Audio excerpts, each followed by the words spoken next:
Hello, welcome to Poppin Predictions, where we believe movies aren't over at the end, but are meant to be continued. You're here with Andy and Marqueze, where we ponder what happens in a story once the credits begin to roll. On today's episode, we will be reviewing the movie Annihilation. Annihilation is a sci-fi adventure film written and directed by Alex Garland.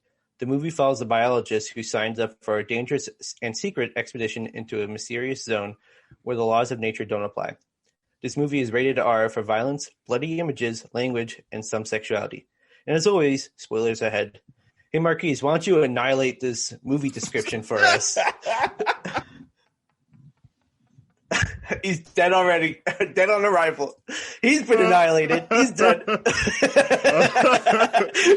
I'm weak, Eddie.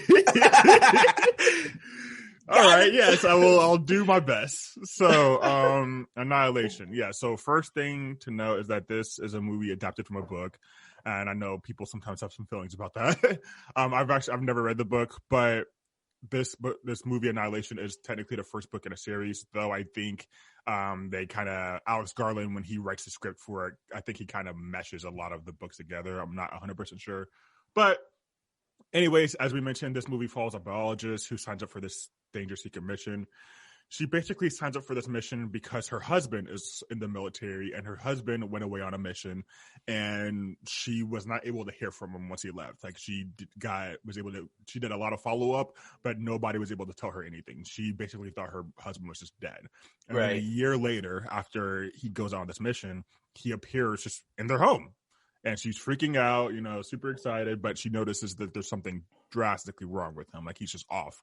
And then within like a few minutes, he's coughing up blood. She's trying to rush him to the hospital. And as she's trying to get him to the hospital, a bunch of big black SUVs come up and pretty much run the paramedic truck off the road, take her husband. She's taken. She wakes up, finds herself in this secret facility ran by this organization called the Southern Reach. And this organization does expeditions particularly into this area, this mysterious zone, the zone that's called Area X in the book. But in this movie, we will refer to it as the name of the movie, which they call it the Shimmer. And so they do a lot of expeditions into the Shimmer, and that's where the main character's husband went. The main character, her name is Lena. That's where her husband Kane was into the Shimmer. And so no one's ever come out of the Shimmer. He was the first person, and he's barely alive. He's being held up by machines. And Lena is just all kinds of like, what is going on? My husband was gone for a year. Now he's back, but now he's almost dying. And you're telling me that he went into this, place called the Shimmer that no one else came out of, and he's almost dead. And so she's just trying to figure out what is going on and how can I help him. Her being a biologist and noticing that there's just weird stuff going on with his body because of the Shimmer, she now wants to go into the Shimmer in order to figure out what happened so that she could fix him. She particularly specializes in studying cells and things like that. And so she goes into the Shimmer with four other women who all have different areas of specialty. In fact, in the book, none of these characters actually have names. They're just identified by their profession. Yeah. Yeah, like Lena is identified as the biologist, and, someone else will be identified as the psychologist or whatever. And so their professions really mean a lot to who they are.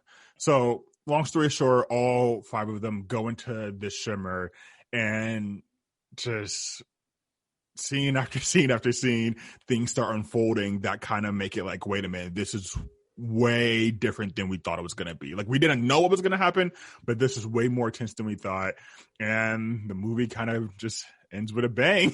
We'll discuss it a little bit more, but we'll discuss it a little bit more when we get to the ending. But Andy, what were your thoughts on this movie? Yeah, this movie definitely gave me a bunch of vibes, and it was very similar to some other movies that I've seen throughout my time. While I was watching this movie, like I was thinking, like this is very similar to like Alien or like the Alien vs Predator, just like that franchise where like there's something and then there's a team of scientists or like a team of just explorers that go into this place and it's very dangerous and then things happen to them as they're going through. What I like about this movie is that it takes that plot line and, you know, adds its own twist to it. So, what I really like about this movie is that it follows along this theme of self-destruction.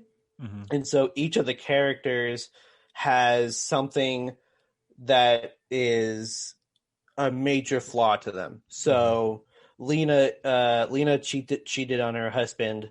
It's funny because in the movie it showed that they were pretty close, but in the book I found out that they are kind of estranged, like they aren't super close anymore. So I think for like the purposes of this episode and our predictions when we get to there, like we are only going to be basing it off of the movie and not off of the book, because of course there's going to be probably things in the book that would kind of shift our narrative. So just want to be clear, like for those who have read the book, like our prediction is going to be based solely on the movie. But back to what I was saying, like Lena cheated on her husband. So Kane felt like his marriage failed, and so that's why he was chosen to go on to this expedition, was because he had nothing to lose. Lena wanted to go in to, you know, kind of find out what was going on and try to learn about this. You find out that Ventress, the like Southern Reach agent, has terminal cancer, and so she has no reason to really come back because she's been working on this for 3 years, so she really doesn't have a reason to. There's a person named Shepard who lost her daughter. There are a couple of other people. One of them was like a recovering addict, and then another one did self-harm. And so there's all this self-destruction throughout this entire movie about trying to find out what's going on. While also like some people are like, I want to go back, like I don't want to do this anymore, and so, like some other characters like, I want to push it on, I really want to know what is going on here. And as they're exploring the Shimmer, they discover that the cells are all connecting, they're all coming together. So they get attacked by an alligator, and they are able to kill the alligator, but when they open up its mouth to inspect it, they see that the alligator has like rows of teeth like a shark. So this alligator like mutated in some ways to be like a shark. And then in a later scene, which is probably one of my favorite scenes in a movie, there's a bear attack, and the bear kills Shepard. It's just a gnarly scene. It's a gnarly scene. Like she's just like minding her own business, and then out of nowhere, there's bear's like, "Hi, I'm gonna take you." Snatch dinner time. And so like only Lena and Ventress see the bear attack, so that raises suspicion across the other two scientists that are with them, because they like know that she got taken away, but like they didn't see exactly what took her away. And something that's really important to note is that while this movie, like while the field is altering the physical landscapes, it also has an impact on everyone's mental health. And so people have turned on each other, and there's a critical scene in the movie where kind of fairly early on, maybe like 30 minutes into the movie, when they discover Kane's camp inside the house after the alligator. No, it was around the alligator attack. I don't remember if it was before. It was after. It was after. But they found a video of Kane and his squad, and Kane is like cutting open someone's stomach, and then you can like he like rips open the stomach, and you can see like veins like it's not veins, but it looks like vines. It looks like his oh my god, why can I not think of the word? His intestines. It looks like his intestines are just moving, like like a snake almost. It's like a snake almost, but it's like you later find out that soldier was actually turned into this kind of beautiful looking like landscape. It was like different like flowers and bushes and like stuff like that. Like his body just melded with the environment around him. His body his cells merged with the vegetation that was around him. And so they later discovered that not only does that impact the animals and the plants, but it also impacts the people there. And so Lena discovers that her cells have merged with the cells in the shimmer. And so that also is what triggers these not hallucinations, but like these like mental disorders, or I don't know. Yeah, like mental slip ups. Yes. Whatever. Yeah. So like that's what kind of triggers it. So it's just it takes like a nice twist on a kind of fairly common plot when you look at action sci-fi movies. Yeah, no, and one of the things in particular that she knows, which I thought this happens with the character Josie, who's kind of like the sweetest person on the team. She is what is her specialty? I forgot. Josie. She wasn't the paramedic. No, the other one was the paramedic. No, she wasn't a paramedic. She was a geologist. Geologist. Yeah, she's a geologist, and so there's a point in the movie where Shepard is talking to Lena and saying how Josie, only wears long sleeves to cover up all the scars on her arms of all the cutting. And so Lena's like, oh, she was suicidal. And then Shepard's like, actually, I think it's the opposite. I think she was, doing that in order to feel alive, in order to feel something. Then one of the last scenes you see with Josie, it's very beautiful. It's weird, but it's very beautiful. So they had just gotten to right after surviving the attack where Shepard gets taken by this, monster and all that. And they reach this little house, and they start seeing humans in the form of, flowers in the form of humans. Like the vines are growing like humans. So It just looks like, it looks like all these almost like flower people are just they're holding hands. They're like holding hands. If you think of like Mount Vesuvius and like think of like the impact like that, like when after that volcano erupted, like when it reached the towns below, like when the ashes like froze the people in their motions, like think of that.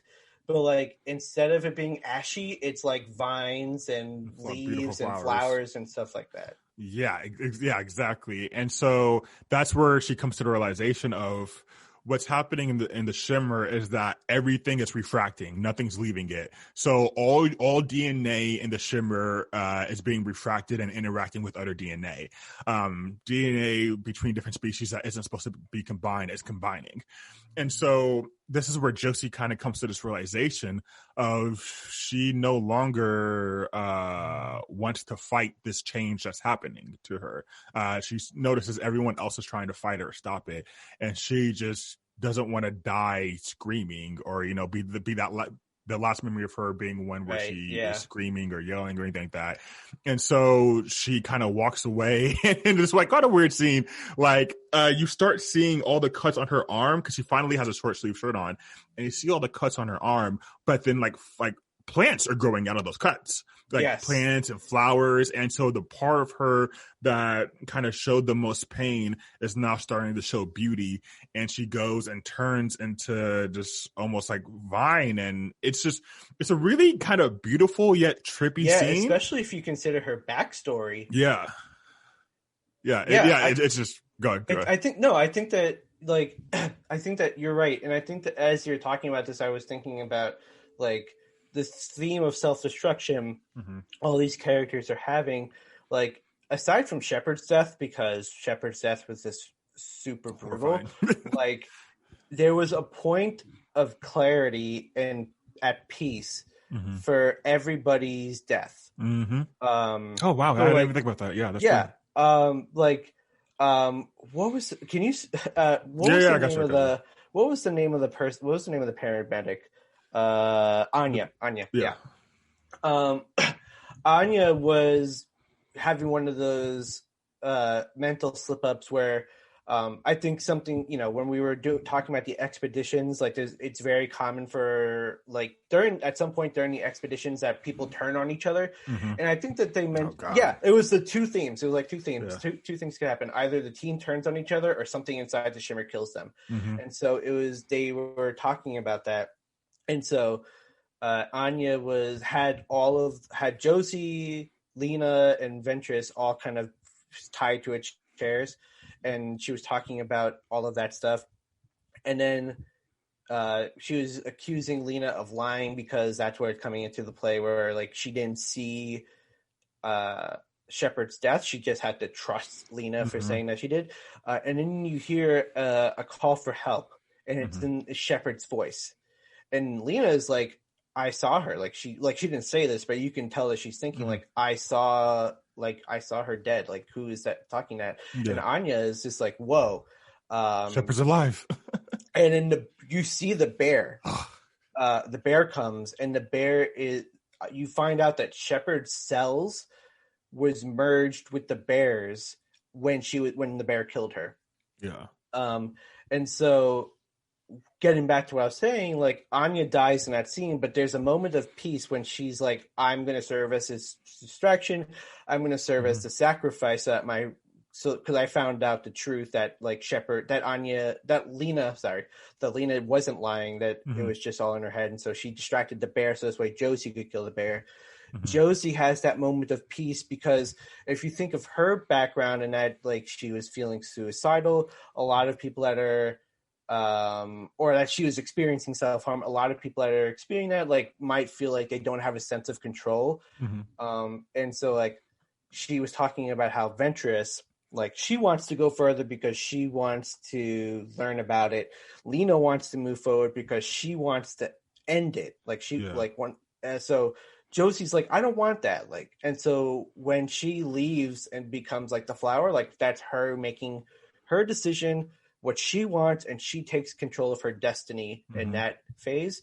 When we get kind of closer to the end of the movie, like Ventress finds out what the shimmer is, and that's when you kind of figure out that the shimmer, the Area X, is meant to be annihilation. And then once she finds out the truth, she disappears. And then when you learn with Lena, you know, we'll probably talk more about this when we get to the end of the podcast for our predictions, but like Lena finds out what happens to Kane, which is basically her sole reason into going into Shimmer, according to the movie. And once she finds out what happens to him, like she's at peace and she leaves. Like I'm sure we might have a debate later on whether or not that was actually Lena or her clone, but like that's when she leaves, is after she finds out what happens to Kane and like is able to escape. So the Shimmer, basically boiling down, is helping people come to terms with everything. Something I don't know if you noticed, but when they were at that house where the bear attacked them, and they were looking at they discovered the leaves, the house that they went into looked very similar, if not identical, to Lena's house, like to Lena's actual house. Oh, no, I didn't notice that. Yeah, no, so it's almost like the Shimmer kind of creates scenarios that confront the fears of those inside of it, while also looking like a very beautiful landscape, because it's you know, kind of like Midsommar, like there's a bunch of flowers and it's like a very beautiful place during the day. At night is when a lot of scary stuff happens. So like, yeah, it's just a tale of self-destruction as well as almost retribution and salvation almost. Well, one of the best conversations in the movie is between Lena and then Dr. Ventress. Right. And I don't know if he necessarily stated, but Dr. Ventress is like one of the head people in the Southern Reach organization. She was the one that first explains to Lena everything going on. She's like the captain of the team, basically. And so she's also a psychologist. And so she's talking with Lena. And it's before Shepard gets attacked by the bear thing. But she's talking with Lena as they're on watch. And she said something interesting. She's like, she's talking to Lena. She's like, yeah, so you're a cell biologist. So you know about how our cells are programmed. And she says how very few people commit suicide, but she's like, almost all of us self-destruct in one way or another. Yes. She's like, it's built into our DNA. Like this is we all look for ways of self-destruction. It's like some do it through drugs, some do it through alcohol, some do it through infidelity, you know, and that's one thing she was calling out Lena for, because it's suspected that the reason that Lena's husband took this dangerous mission is because he found out his wife Lena was cheating on him. It's not confirmed 100%, but it's heavily hinted that that's why he went and took this mission in the first place. And so Dr. Ventress is like, yeah, like we all self-destruct in one way or another. It's just kind of, we'll self-sabotage. We'll find a way in order to kind of like break things down. It's just the way we're kind of built. And I just thought, wow, like that's such an interesting thought. But one of the things so you were talking about the shimmer, like what is the shimmer? So one of the first scenes we see is in the whole movie is Lena's like sitting in a chair and being, just interviewed, I guess, whatever, by a series of people around her.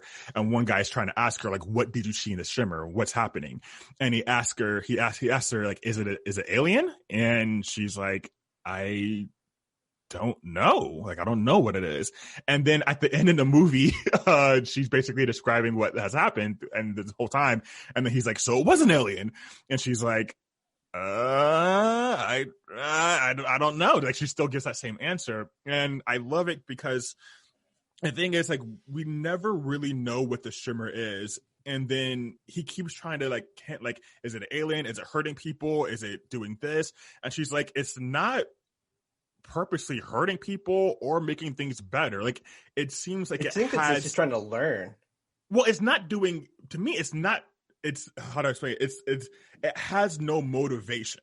Like there is zero motivation in this shimmer. Whatever this thing is, it's not an active thing that has a goal. It's more so of a thing that it simply exists. Like what the shimmer does is it reflects all or refracts all DNA inside of it, and whatever happens with that happens. And so it causes destruction, but it only causes destruction as a necessary step for change. And that's one concept that's kind of pushed throughout the entire movie, is that in order for you to change, there needs to be destruction. Like things have to stop being the way they are. They have to, in order to change, they have to go through stages of destruction and recreation and destruction and recreation. And so that's one kind of thing I love just about the idea of the shimmer, is that it has no purpose. It has no goal. It's not an alien that's come to hurt people or an alien that's come to bring salvation to people. It's simply this thing that just pushes movement forward. It just simply will bring change, and whatever happens from that change is what happens in itself. And that was kind of the idea that I really loved and latched onto with this movie. Yeah, I think it's interesting because, like, I think inherently, like, it's not in the sense of, like, it's not the. So I agree with you that, like, its purpose is not salvation, and that its purpose is to cause change. Mm-hmm. I think where we might differ in opinion is that I think it does actually lead to salvation. I think that this might be a little too early, but like I think that I think that it is trying to mutate and multiply just like cells do, mm-hmm. to create like a species of humans that like have gone through this duplication process, that have mm-hmm. gone through their self-destructive tendencies and can be redeemed, mm-hmm. which is why I think like there are so many expeditions that have gone through, mm-hmm. and no one has made it except for Kane at first, and then now Lena is the only person that comes through. So it's almost as if there are some people that aren't able to survive their self-destructive tendencies to continue on, and so those that are able to do so have met salvation or have been duplicated with their most pure self. Interesting. That's an interesting thought. I like that. Yeah, no, that is, so for me, it's not that I disagree with you either, but I look at it as not a lack of, it's not a purpose. Like to me, the shimmer isn't trying to do that, but to me, that might be a result of the shimmer, of simply because the shimmer initiates change. Only certain people who could deal with that level of change will be able to survive it. Yeah. Like the Shimmer, I think could care less if even humanity survives. Yeah, all I 100% agree with you there. All it does is initiate change, and whatever survives or it changes into is what happens. Yeah, exactly. No, that's 100% what you said. Yeah. You essentially said what I was trying to say in a much clearer way. Because like I said, like I don't think that it was intended purpose to be salvation. I think that like as the result of the change, salvation is found for the few that are able to embrace it. If that makes sense. Yeah, 100%. I just think that's why everyone has such kind of vast different experiences. Anya goes in and her history is that she was an addict and she's currently sober. But through the movie, as she kind of starts slipping down this hole of not being able to deal with everything that's going on, you kind of see her look like she's almost going, like at one point, it looks like she's having withdrawals almost again. Like she just looks in a bad state and she's just kind of like tweaking and like it's just kind of like, you know, on edge. And it's just like, yo, what is going on? And so, and I think that's what leads to her coming to peace once the bear comes, like once she is able to get through it. That's one thing that I thought is very interesting, that you saw that scene as her coming to peace, or maybe her, you know, realizing what's going on and trying to save her friends or whatever.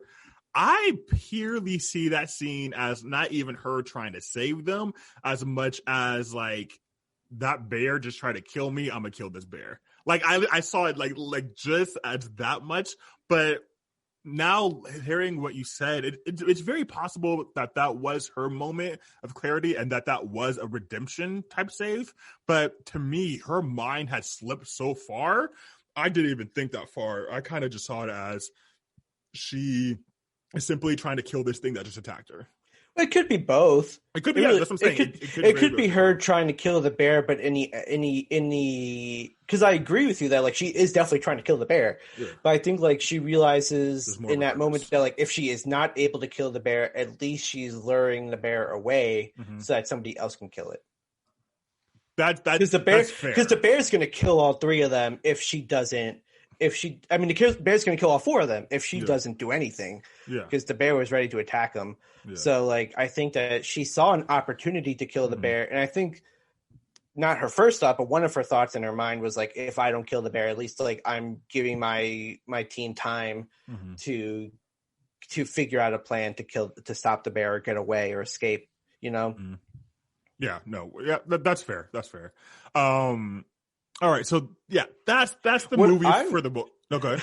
I was just gonna say what I'm curious about, and there's no way that we could ever know this for sure.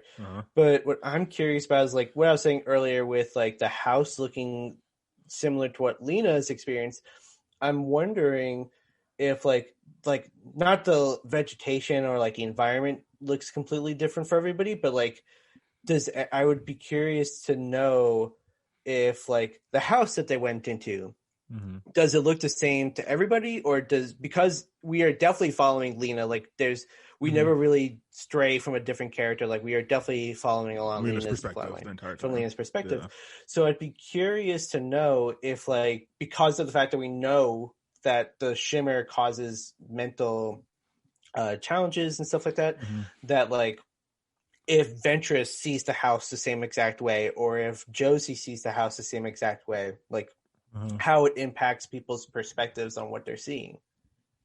I've never even thought of that, but that's very possible. I mean, especially considering that the further they go into the shimmer, the more everything gets distorted and the more intense things get. Like as soon as they first go in, it still looks like a normal forest. By the time that Lena reaches that lighthouse, which is basically the starting point of the shimmer, it looks like nowhere you've ever been. It just looks like the entire landscape is almost a desert, but with like snow crystals, and like it just looks so out of this world. By the time they get to the, it looks alien. It looks alien, and so that's so you're definitely right. Like because by that time they're a decent amount in, and so.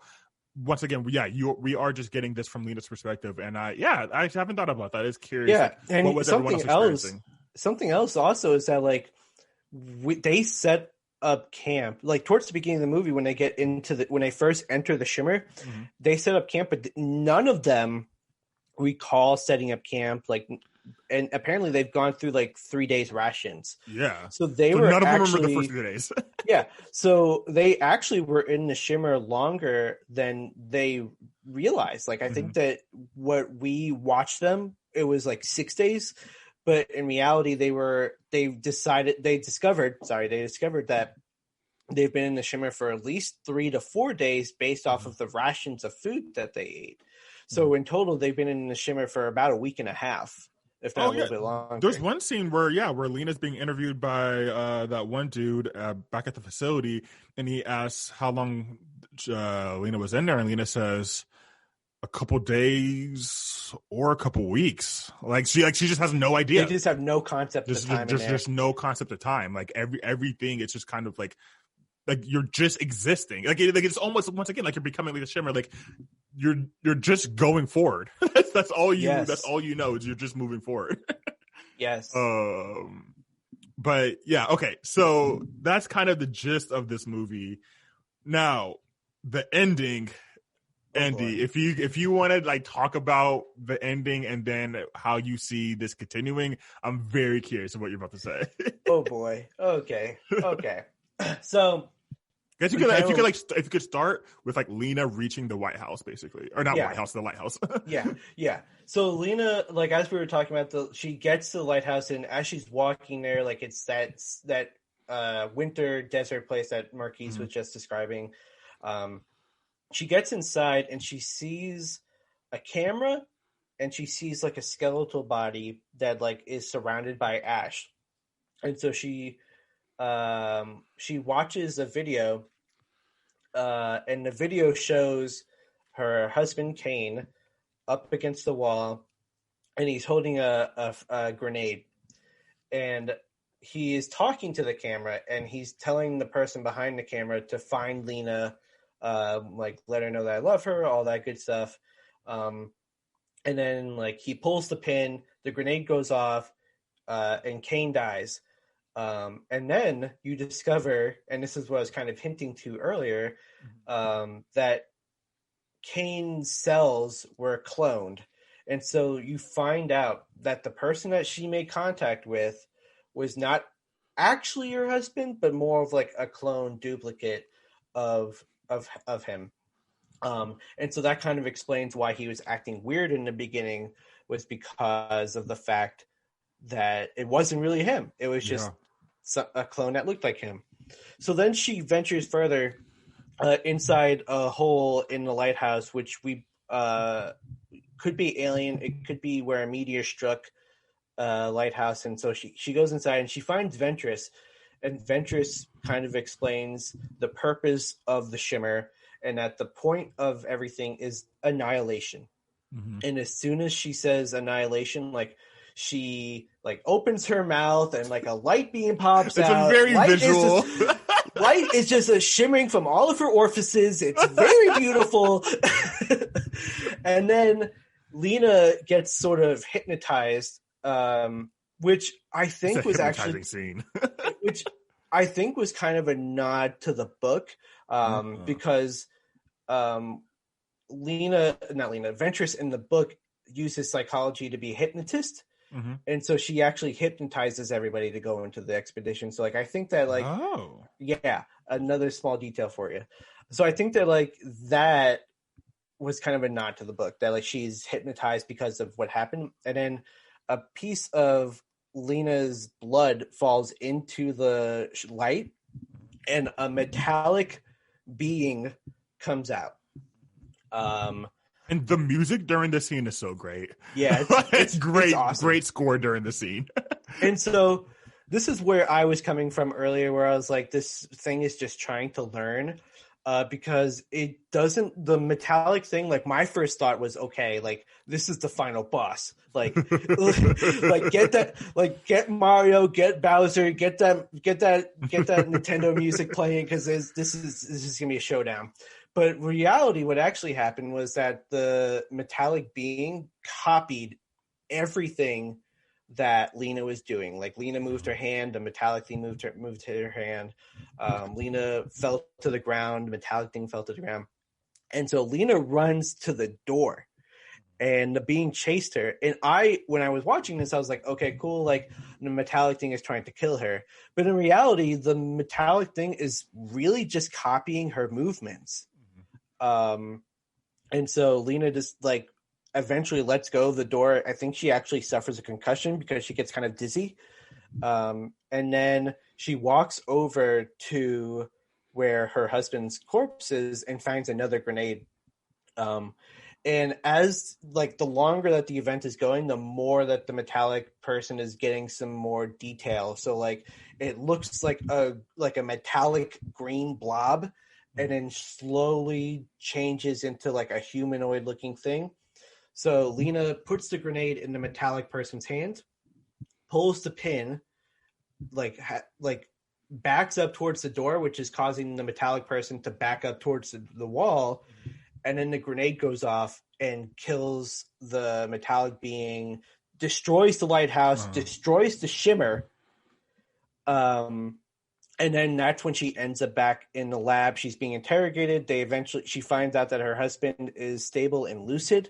So she goes and talks to her husband, who she knows now is more of a clone and not actually her husband. And so she asks real quick though, one thing before you continue what you're about to say is that when she grabs the grenade and grabs the hand of the metallic thing starts changing into Lena. Yes, it starts looking exactly like her. Sorry, that is important. It becomes her clone. That is important. It does. The metallic thing does become her clone, but then gets incinerated. Yeah, then it gets incinerated. So then she goes back to where I was going. She's in the very final, minute of the movie. She is with the clone, and she asks the clone, "Are you my husband?" It was like she was a Kane's clone. Yeah. There's so many clones. She asks Kane's clone if she's her husband, and he goes, "I don't think so." And then he goes, "Are you Lena?" And she doesn't answer the question. Instead, they hug, and they go to Kane's eyes, who are changing colors, like going from like a variety of colors. That's not human or whatever. And then it goes to Lena's eyes. And Lena's eyes are doing the exact same thing. And then it ends right there. Annihilation. Annihilation. And so I have so many feelings about that movie. I'm going to start off with my wild theory, and then I'm just going to let you take over, because I feel like my wild theory is going to make you mad, and you're just going to be like, nope, this is what I think happens, and I'll probably agree with you. Hey, I'm ready for it. Let's do this. So, something that we haven't said that is a very important detail is that the expedition that Lena was a part of was the first time that Southern Reach sent an all-female expedition into the Shimmer. True. Prior to that, they don't necessarily say if it was all men or if it was both, but I'm going to go off of the assumption that it was all men, male-identifying folks that entered the Shimmer. They were all like military people, and they were all waiting for somebody to come back. And so this is more of a conspiracy theory than anything else, but I think that Ventress knew more than she was leading on. And I know that the book, this theory will probably be easily debunked by the books. So I'm just going to letting you know now, like, this theory could be easily debunked by the books. But I think Ventress knew more than what she was letting on. I think that that everything that would happen was alien.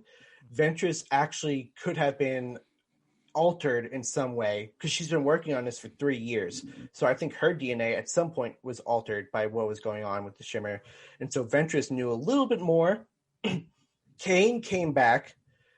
And I think that part of the reason why they were looking for people that had nothing to lose is because like they were trying to find a host, if you will.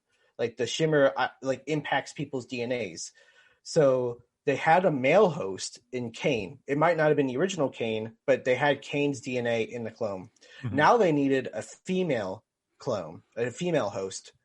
And so Lena made it out. It worked out that they already had some sort of relationship. And so I think that Ventress wanted Lena to find out the truth so that this way they can come out and spread the shimmer across the world, because of the fact that Kane and Lena are together. I think that they start a family and then they multiply out and then they alter sort of the future and they kind of not take over the world, but I think that they kind of take the DNA from the shimmer and spread it to everyone around the world. Like the shimmer didn't die. It served its purpose. It served its purpose because it's got its two hosts. It's just got expanding. a male. Yeah, exactly. It's multiplying. It's spreading out. It's gonna, and so I think that this was an alien takeover in the most subtle of ways. Like instead of like a spaceship coming out of nowhere and destroying the world, I think fighting and war. Exactly. I think that it is a annihilation from within, from sending in alien cells, introducing it to human cells, seeing what it happens to them, and then having it spread across the world. That is fascinating. That's not bad. Especially like one of the first scenes you see in the movie is a cell, and you hear Lena's voice talking over the background about cells, and they just keep multiplying, splitting and multiplying. And yeah, that's kind of what happens. Even though the shimmer as like an area or area X or whatever is destroyed, it still survives, definitely in Kane for sure. And then the movie obviously hints that it's also surviving in this Lena, or possibly clone of Lena. Yes, that's a question I have for you. That's a question I have for you. Sometimes we get into debates on this podcast. Sometimes we're in agreement. I'm hoping that this gets into a debate. Do you think that the Lena at the end of the movie? I'm going to give you a couple scenarios. Or a couple of options. Do you think it's A, the clone, B, Lena, or C, some sort of, or something else? So every time I rewatch this movie, I look particular at that ending scene where she puts the grenade in her hand and like runs off. And I'm just like, I want to make sure is it the actual clone, the one that's getting destroyed? And like, it's pretty clear that the clone is the one that is at that scene that you see. The clone is the one getting destroyed, and Lena's the one that, ran off outside that lighthouse. That being said, it's a pretty big destruction. There's no reason that destruction didn't end up catching with Lena and killing her way before she would ever. Because to me, it's like, especially if Lena's mind was like going like everyone else and whatnot, to me, I find it hard to believe that Lena would have been able to get back. Now, Kane's clone Kane never made it back, but Kane's clone made it back. Yes. And maybe the clones have a more special ability to be able to, well, obviously, actually, we know for a fact the clones have a stronger ability to survive certain scenarios that others wouldn't. So, like, you actually see the grenade go off in the clone's hand, and whereas most people that would have just completely annihilated him, the clone, like, takes the damage and then just kind of looks at Lena, and it's kind of going back to its metallic phase and crawls in the little hole where Lena found Ventress, and then everything kind of catches on fire. Yeah. So, but we do know these clones are a lot more resilient than the actual people to some degree. And so we don't, like, even though it definitely hints that the clone is the one being destroyed and it's Lena who should be back, we still don't have good enough reason to believe that that's not the clone, especially the fact now that we see Lena's eyes. So either one, it's a clone, or it's Lena fused with the DNA of the Shimmer, which is probably the one I would say most people would go for, is Lena fused with the DNA of the Shimmer. To be honest, I'm going to go with it being Lena. I do think that it is actually Lena, and I think that she just has now Shimmer DNA from the Shimmer all in her now. So I just think that's the case. But what was I gonna say? I don't know. So yeah. But I have my own theory that I kind of want to play with and see what you think. I was really. I know. I'm sorry. I was really hoping you'd say it was the clone because I totally don't think it's the clone. No, yeah, there just wasn't enough evidence for me to think there just wasn't enough thing. I totally agree with you. I personally think where I think we differ, I think it's something else. I think that Lena has been severely compromised, like her DNA has been severely compromised by that experience, because like I don't think she I don't know if you noticed, but she had that like snake tattoo on her arm, like that, which is also a metaphor. Yeah, which is also a metaphor because the snake is eating its own tail, so it's like a thing of self-destruction. But that wasn't her tattoo; that was someone else's tattoo.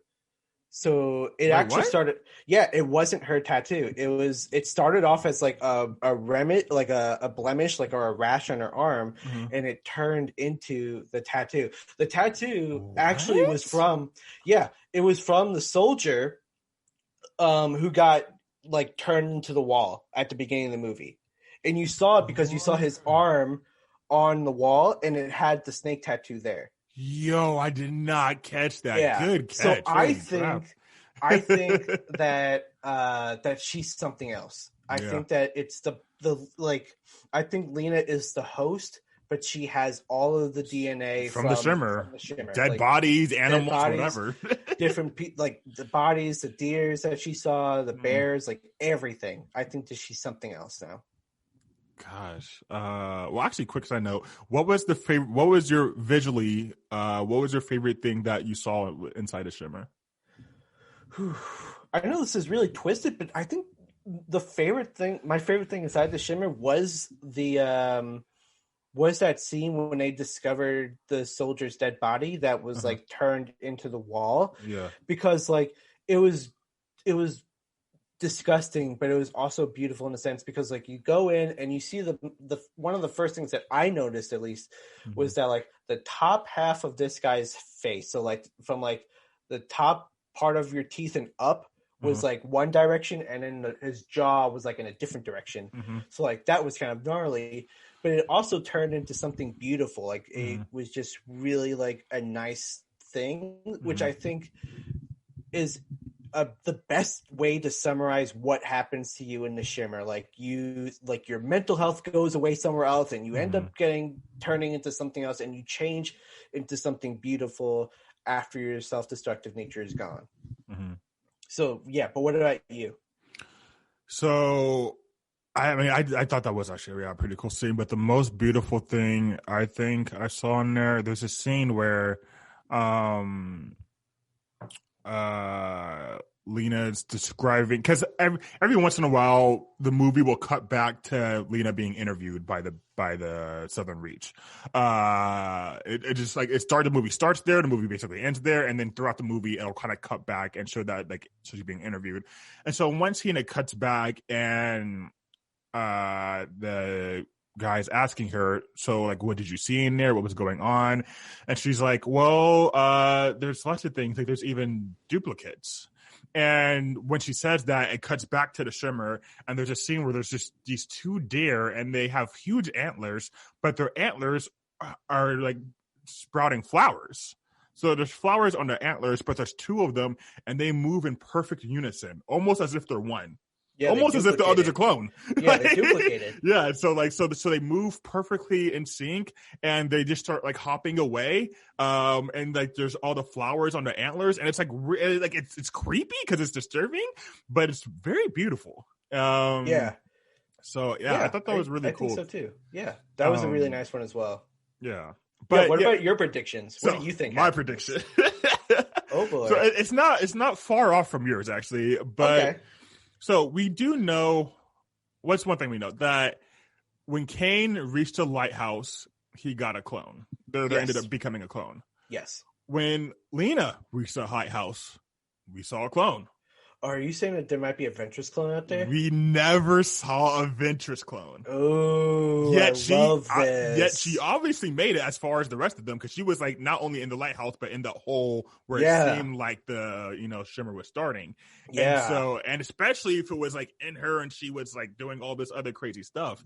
And so to me, it seems like there has to be a Ventress clone that we just didn't Yeah. see. And either it got out, it escaped, or whatever. And so what I imagine is this movie, the movie ends, there's, Lena and Kane being the clone, Lena being the original with Shimmer DNA. And those two end up encountering, or maybe the story doesn't even really have to continue with those two, but I see, even though the Shimmer is destroyed, the Ventress clone is now out there, and the Ventress clone, pretty much the same way that Kane and Lena would kind of start spreading the DNA of the Shimmer to the rest of the planet, I see the Ventress clone doing the same thing. Except, I don't know, I kind of want to go a little bit gnarlier, because okay, if you remember, Ventress had cancer. That's one thing that is mentioned in the movie, is that's why she could kind of care less about whether she makes it back out or not, because she's going to die anyways. She just wants to know what's happening in the Shimmer. And so I'm very curious to see how the DNA of the Shimmer and would interact with her cancer cells, and then seeing what that clone does with that. Because I don't know, it's like I almost don't. It's so expansive. I almost don't know where to go with here. But I just for sure see Ventress's clone leaving the area of the Shimmer and going out into the world and continuing multiplying and spreading that DNA around. Yeah. For me, there has to be a Ventress clone. It's what makes sense. If the other two got clones getting that close to the Shimmer, Ventress had to get one too. That actually, you know what? I love that theory. And I'm going to build on that theory. Please do. No problem. Because I'm going to build your theory into my theory. We don't know. I know that, and this is, again, everything I'm about to say could be super easily debunked by the books. But we don't know very much about Southern Reach. We have literally no knowledge. This whole time I was actually assuming that was part of the U.S. government, but it might actually not be part of the U.S. government. We don't know for sure. Yeah, we really don't. We don't know for sure if it's part of the U.S. government. We don't know anything about this company. And so this organization really could have been trying to learn, but I don't trust an organization that's just trying to learn. Yeah. And then after after setting in this has been going on for 3 years, setting in multiple expeditions and no one coming back. The Shimmer keeps getting bigger and bigger. Shimmer keeps getting bigger. I fully don't believe that this organization was just trying to learn, quote unquote. I think that they're trying to learn how to harness the Shimmer and see what they can do with it. And so I actually really love the Ventress clone idea, because that opens up so many. Could they turn her into a weapon? They could turn her. I'm thinking that that they take her DNA and they discover that she's cancer free. And then launch this as a cure for cancer. They take part of her DNA, make a cancer vaccine, and which I recognize. There's so many different types of cancers that it wouldn't be perfect, but maybe this in this reality, this one thing would be able to cure all the cancers, and that the mutations that it causes has some unintended side effects that we know about because we saw this movie and how their cells combine with others, but no one else knows. So everyone's why am I part car now? Why do I honk every time I burp? Why is there a snake on my arm? There's a snake in my boot. There's your one Toy Story reference per episode. God. You're welcome. But I think that they market it as a cure for cancer, and Lena and I don't know. Yeah, I think Kane would probably be part of this, because I think this clone of Kane would learn to love Lena. And so I think Lena and Kane are trying to stop it, whereas the clone of Ventress and Southern Reach try to expand it. I also think that this cannot be the only Shimmer Area X in the world. There has to be more. And so maybe there's a larger corporation that this is just part of that corporation, and they're trying to make this worldwide so that they could spread this thing across the globe. See, I thought for sure that this would have been the only place because, like, I don't think they mentioned exactly. They don't mention it, but for me, it's hard to believe that this is the only one. Well, for me, so it's like, so they don't mention how it started. They just know that it started at one location. But to me, the most imaginable is an asteroid. It's something. Well, the movie starts off with an asteroid hitting the lighthouse. So that's right. Okay, yeah, you're right. It does, yeah. So, I mean, to me, that makes it feel like this would be the only place. What do you think? Multiple asteroid hits, or you hear in the news all the time about meteors missing Earth all the time. Yeah, I don't think it's barely. Yeah. I don't think it's out of the realm of possibility that like a part of an asteroid that was supposed to hit Earth comes and hits us, and like that happens often enough. Like I don't think there's like 100,000 of them, but they're scattered. They're scattered and they're kind of all over the place. So I think that it's possible that there are multiple shimmers worldwide. Do you think that eventually whatever the DNA was from the shimmer initially, do you think that ends up spreading throughout all of humanity? I think that that's what Lena and Kane are trying to prevent happening. And I think that...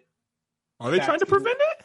I think that's if we're going off of your theory, where Ventress's clone comes out, I could see Lena seeing the harm because she's a biologist. Like she will know how wrong this is, how unethical this is, and I think that she will try to stop it. And I think that Kane is going to be the person that also like learns from Lena to help stop this Southern Reach organization from accomplishing whatever they're trying to do. And I think that the end of Annihilation 2 is going to be just as, if not more ambiguous than the ending of Annihilation 1. Yo, Alex Garland needs to hire us for the screenplay, yo. Well, Alex Garland also is the maker of Ex Machina, which is also a great movie. But another great ending, too. Yeah, it has almost... I'm not going to say very it's similar. Identical, very but similar. Yeah, it's a very similar ending. We might do Ex Machina for the podcast, so I don't want to talk too much about it. But like the way that movie ends, kind of is very similar to this, and so like, yeah, I could just see that Annihilation 2 is just like them trying to prevent Southern Reach from marketing and selling this thing worldwide, or trying to stop the thing from spreading. Because of what they see inside the shimmer. They saw like the mental, just episodes that people are experiencing, the impact that it had on the environments.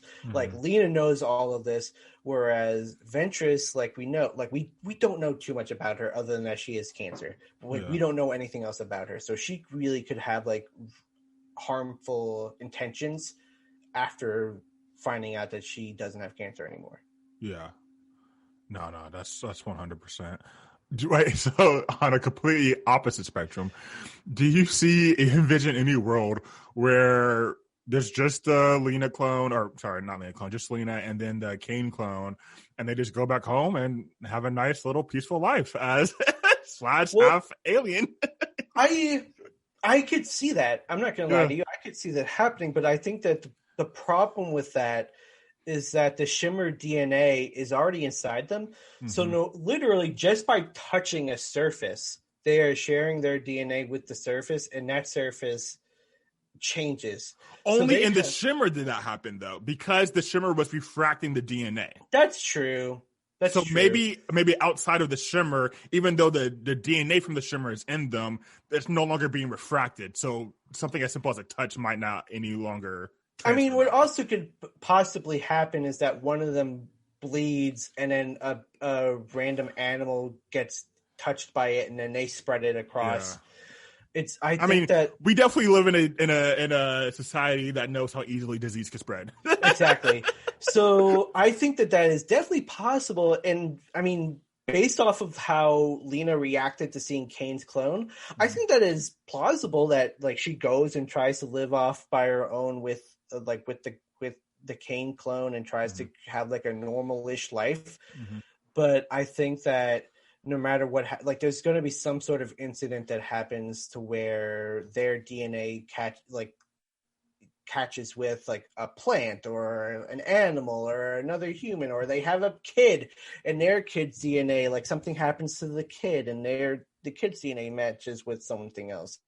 Like, I think that no matter what happens, I think a spread is likely to occur. It happened, yeah. It's just too hard to contain.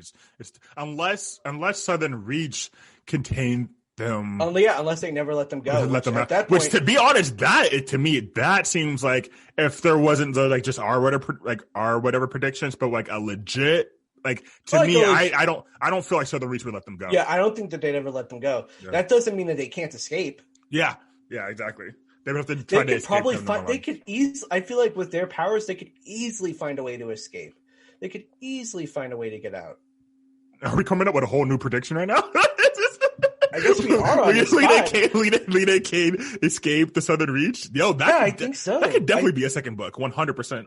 Like a second movie. Like, I think that's what happens, though, is I think that, like, I'm going to merge. I like to merge predictions. I don't know if you noticed this, but I like it. I think that's what happens is that Ventress's clone comes back, tells them not to release Kane and Lena, and then they have to try to escape as Ventress is trying to do her evil plot through Southern Reach. And so, like, they aren't allowed to escape.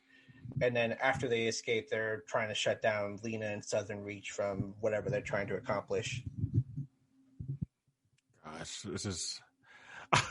See, I told you this is why I want to do this movie. Yeah, there's so much you can go off of. So many rabbit holes that you can go down. There's so many things that you can try to do with this one. There's a ton, but it's a lot of fun. I really like this movie. Yeah. Are you feeling, because I'll just say for the audience, like, after we watched it, you weren't so sure how you felt about it? Would you say that's grown since then, or what? I think talking about it with you has made me like it more. I think when I think of this movie, like, if I'm gonna go, we're transitioning to our rating scale. Like, for me, this is at first this was a hard medium for me, but after talking to you and kind of thinking about it more, I'm still giving it a medium, but like closer to the large side. And the reason why I'm giving it a medium is because the acting is phenomenal, the visuals are really nice, the pacing of the movie is fine, but I just think that the plot is just too basic. It's been done before. Like, yes, this has a twist, but like, it's just been done so many times that like it just lacks originality for me. I do really like the movie, and at first I would be like, I don't know if I would recommend it to others. Now I would say that I think that this would be a very good movie to watch. It was thoroughly entertaining. Like, this led to a really nice discussion on like what could happen next. But I think just for me, the limit of the biggest detriment to this movie is the plot, and that it's just, to me, not original enough for me to say that this is a large bucket. Gotcha. What about you, Marquise? So I was the one that recommended this movie. I really love this movie. I can agree with you that the plot, in terms of there's some mysterious thing happening in this forest. We can't, we were sending military groups in there to figure out what it is. No one can. Finally, one group gets close to figure it out. Like, yes, this plot has been done a ton of times before, but I think the concept of the shimmer is big enough for me to overcome the kind of simplicity of the plot. The fact that the shimmer isn't some alien that has some intention to either destroy Earth or colonize Earth or adopt Earth and any of that. The fact that the shimmer is just started as some type of DNA or, whatever, something that ends up expanding and changes whatever it comes into contact with, whether for the worse or the better, it has no purpose. But the fact that it just changes through destruction, it destroys in order to bring about something new. And I think that concept in general is something that I absolutely adore. And so to me, that wins me over. So I would give this a large bucket just because Okay. of that. But I mean, I do, and like there are cool action scenes and everything else. But yeah, it's definitely not groundbreaking enough in every aspect to get a big bucket. But I thought all the actors did really good. I do love the basically all female cast. Which was it was what the Ghostbusters wanted to be. exactly. I mean, yeah, to be honest, which I mean, it's one thing that I want to give a lot of credit to also is that I didn't even notice when I first watched this movie. Like, it wasn't until I was talking about it later with a friend, I was like, oh yeah, that was like a all like female led cast of and like what I like so much about that is that like it didn't seem pushed or forced or like they were just trying or to, sexualized or sexualized at all. Yeah, they weren't trying to like fulfill some quota or whatever. Like it seemed very natural and just like, yeah, no, there's these women, like one's a psychologist, one's a biologist, like they just have these talents and they're going to the shimmer. Like I don't know, like there didn't seem to be anything reaching because of it. They were like they had their self-destructive tendencies, which is why they were picked, but they also had specialties. Yeah, like they weren't just picked off of their looks. Like they were picked because I think the major reason why they were picked is because of their self-destructive tendencies, but also because they were specialized in their fields of study and like that they would benefit the team in some way versus just like being like who's the hottest one on the team. Yeah, and that's one great thing too is like none of them were sexualized. Like there's a sexual scene in the movie, but that has nothing to do with it's all flat. I feel like all the sexual scenes are like flashbacks. Yeah, between the infidelity with Lena cheating on Kane, but those are all flashbacks. Other than that, like none of the women in this movie are sexualized. And so I mean, I just thought that it did some things wrong, but I think this movie did a lot of things right, enough for me to definitely recommend it to people who are fans of sci-fi. And so I give this a large bucket. I mean, if you like Natalie Portman, like this is a very solid. This is a very solid movie for her. Yeah. But yeah, what did you think of our continuation in Annihilation? Did you agree? Do you trust Southern Reach, or do they have some hidden agenda that we don't know about? Do you think Lena's a clone? Do you think Lena's a clone? Do you think something else? What do you think? Why don't you share with us what do you think of our prediction? Do you agree with us? Be sure to subscribe to us wherever you listen to our podcast. Follow us on Twitter at Poppin Predict. And on Instagram at popandpredict.pod to let us know your thoughts and how we should continue this movie or how this movie should continue. Marquise, do you have anything? No, that's all from me. Okay, cool. All right, keep popping, everyone. Peace.